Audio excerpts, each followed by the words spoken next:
Hello and welcome to another new video. In this one, people, I'm going to put together the shock absorbers with these lovely new purple alloy shock seal housings. These are lovely, aren't they? Lovely purple. Purple. And part number is U1818. Say it again. U1818. That will get you a pair of alloy shock seal housings. A pair for £10, £9.99. That's two people, two. A pair. So anyway, let's watch the video. And I'm putting in seals. So you get, you get one seal at the bottom. Then you get this plastic, let's call it a washer. You get this on the Shocker tree. It's like a grey plastic tree in your kit. It's got the varied shock. I've already put the varied shock parts together where you twist them together and you use E-clips. So you can vary your shockers because they've got holes on. But I'm not going to show you that because that's just stuff that you probably know already. This is the important bit, the shock seals. So I've put the seal in the bottom. I've used the plastic washer off the tree, I believe it's C. And then I'm going to use the foam, no, sorry, let me get it right. The volume foam compensators. This is it here, the volume foam compensator, dropped it. I normally soak all these in the shock oil. So when your shock goes together, it basically helps the shock into where it needs to be because it's already got oil in it. So instead of you filling your shock up with oil and then your foam compensators absorbing that oil, it's already got oil. So it helps. And remember, people, click these into place. The plastic retainer for your volume compensators, make sure these get clicked in place because if they don't, your shocks will leak. Okay? Your shocks will leak if you do not click the foam compensator plastic retainer into place. You will have issues with leakage. We don't want leakage, do we? Nobody likes leakage, especially from the rear shocks. Okay, so you get two of these purple alloy housings per pack for $9.99, which is a lot of money, isn't it? Probably gone up by now. But anyway, let's not discuss the cost of these upgrades. Would you say these are necessary upgrades or just bling? I think they are just bling, to be fair. So I've already attached the varied shock adjusters. So you get two. You've got to get two between your E-clips. Okay, so you can adjust your holage. They have holes in and you need to adjust them how you want. I think I've set mine to 2 holes. You can have up to 4 holes, okay? So we've done that bit. And remember to click in the plastic retainer, people.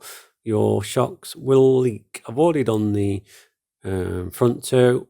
So rinse and repeat, people. Rinse and repeat. So you do not want bounce back on your shock. There's no hole in your shock to bleed. You can't bleed them very easily with a screw. So you need to bleed them when you put the piston in.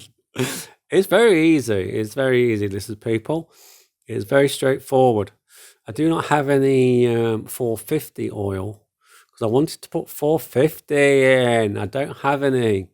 So what I've done, I've mixed 550 with 400.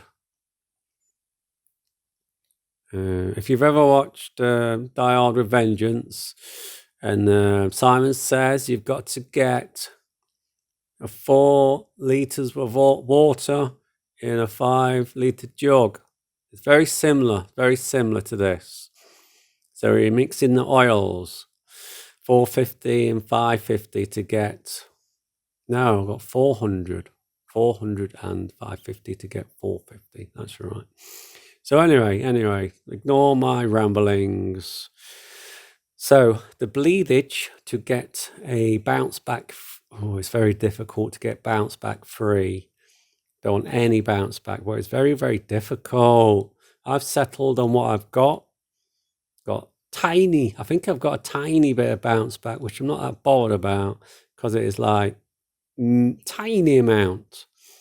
So what you do, we'll repeat it again anyway on the next one.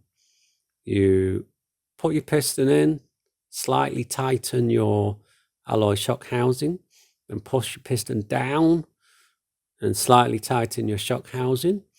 Then push your piston all the way down and then fully tighten your housing. And you might get less bounce back than that if you're good.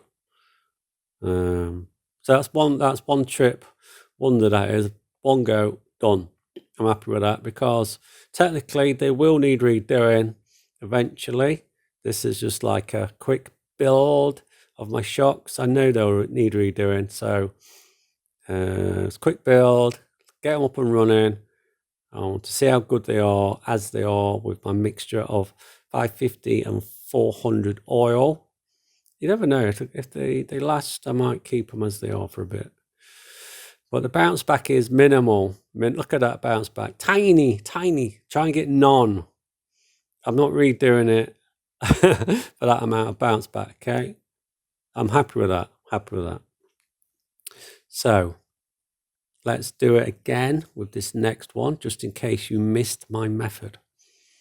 So I haven't got any 450 oil. I'm putting a little bit of 550 in. Look at that, a little bit of 550. And then I'm going to finish it with 400. There's nothing wrong with mixing your shock oil to get the desired effect. This works quite well, actually. I'm getting some nice droop. If you get nice droop on your shocker and no bounce back, you're winning. Because that's what you want. You want talking. This is what you want to achieve, people. No bounce back and droop. You want droop on your shocker. I normally aim for half, or it's not. I wouldn't say 2/3. I go half my piston, or slightly less than half. It's not. Yeah, let's say half. What I'm saying is, when you put your car, you go like pushing down the piston slightly, checking for leakage, which it is coming out. I know it is. And then I'm going to tighten it slightly, and I'm going to push it down, tighten it slightly, push it all the way, tighten it all the way. That is my method, and it is, I do believe that's the method in the manual, but I don't really bother with it. Who bothers with manuals? We don't need them. So here we go. Look at this bounce back. Is it any good? One go wonder. Let's have a look. Ooh, come on, one trip wonder. Is there any bounce back? It doesn't seem to be popping up, so it looks quite good to me. Looks quite good. So anyway, people, the aim is, okay, if you can avoid bounce back on your piston, just keep rinse and repeat. Keep trying to do it till you get hardly any or none. A tiny bit there, tiny bit of bounce back. That doesn't really bother me. Okay, that doesn't really bother me. It's okay. That's in my okay parameters. Okay, so that's them done. So now, remember, there is a flat. There's a flat on your piston where you can grip. You can tighten your ball sockets on. with using the flat. Do not grip the piston, people. Do not grip the piston. That is imperative. There is a flat especially that is like a, I think that's a bit of a new design. That wasn't there originally. Don't believe that was there originally. That has been added. So look at that, super fast. We've got ball ball sockets on the shockers. So they're done, they're on. So what minimum bounce back, and don't forget you want to achieve droop. I'm going for a slightly harder spring than the kit provides because at this moment in time I do not want to buy a set of springs to get my achieved droop. At the moment I don't want too much droop on my car because I'm going to test it on tarmac and concrete, probably a bit of grass outside. I'm going to test it outside, so I don't want too much. I want my shockers to be slightly harder than what the box springs or kit springs achieve. These are, I don't know why they are gold. I think these might even be Club 10 springs. I've gone for slightly harder springs, okay, people? Got to remember, when you do your carpet setup, you do want to achieve a bit of droop. What I mean by droop is you want half your piston to disappear. So when your car works, you're using the full piston up and you down, up and you down. So half a piston should be in your shock absorber, just like a real car. So that's my take on droop. Don't want your shockers to be at full length when they're on your car. You want 50-50, 50% out, 50% in the shocker. If that makes sense. So you get even bounce, comes out, then goes back in. Doesn't bounce and then go all the way back out. You know what I mean. So these springs are not box springs. The box springs for me at this moment in time are too soft. I will probably get a full set of like springs for my build so I can determine which is best for whichever track I go on. But at the moment, these gold plated, I'm sure they are Club 10 springs. I'm sure they are because they're quite hard. And I don't want them to be too soft at the moment because I am going to test my vehicle outside. I know outside's awesome, isn't it, people? So this is what I'm aiming to do with my Club 10 springs. They are significantly, I would say they're about half as tough as the ones in the kit. I think the ones in the kit are blue. They are rated as blue, so they are mid-spring. So if you buy a full kit of springs, actually, yeah, I would advise a full complement of springs. It makes it nice to set your car up. And you want your bit of droop. You need droop, people. You need droop. Do not set your springs too strong because you will lose the droop factor. The droop factor. So you'll see it when you drop your car. With all the weight of your car, as in radio gear, battery, don't set your droop on an empty car. Make sure the car is fully weighted.